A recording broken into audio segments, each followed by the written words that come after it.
Pour vous, aujourd'hui, quels ont été les moments forts de la journée? Alors, sans être original, je dirais que Cavada, évidemment, c'était vraiment bien, mais parce qu'il a valorisé la Pologne énormément. Et il a refait l'histoire du siècle à travers les grands hommes polonais qu'il a rencontrés. C'était original, sympathique, en plus il parle bien. Et puis il a conclu quand même sur le renouvellement des valeurs de l'Europe. Il n'a pas, transposé l'Europe d'hier à l'Europe d'aujourd'hui. Non, aujourd'hui il y a une Europe nouvelle qui affronte de nouveaux défis, notamment les mutations du monde.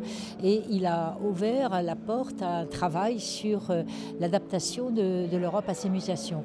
Donc je trouve que, et on ne pourra pas penser l'avenir sans revisiter le passé de toute façon. Donc c'était très beau. Et puis il nous a fait comprendre, mais ça je le savais déjà, que la Pologne était au cœur de l'Europe et qu'on ne pourrait pas faire sans elle. Après, on a eu des moments très forts dans quelques tables rondes. Alors, j'ai pas assisté à tout puisqu'il y avait des ateliers.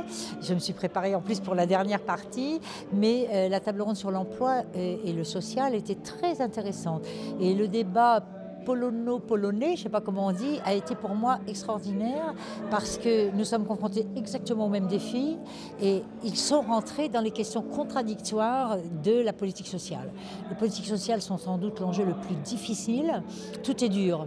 La finance c'est dur, l'économie c'est dur, l'industrie c'est dur, mais le social, comme il est coupé de l'économique, de l'industrie et de la finance, c'est encore plus dur si j'ose dire. Et en plus on n'a pas de politique européenne sociale. Et eux ils sont rentrés dans le débat national des contradictions d'une politique sociale qui crée de la fiscalité, qui crée de la dépense publique. Et voilà, c'est ces enjeux-là auxquels on est confronté. Et les Polonais, pour ça, ils sont formidables parce qu'ils n'ont pas la langue dans leur poche déjà. Et du coup, on s'est retrouvés dans des débats qui sortent du il faut, il y a qu'à, et qui sont rentrés dans les problèmes. Et ces questions-là sont venues. Donc ça, c'était assez formidable.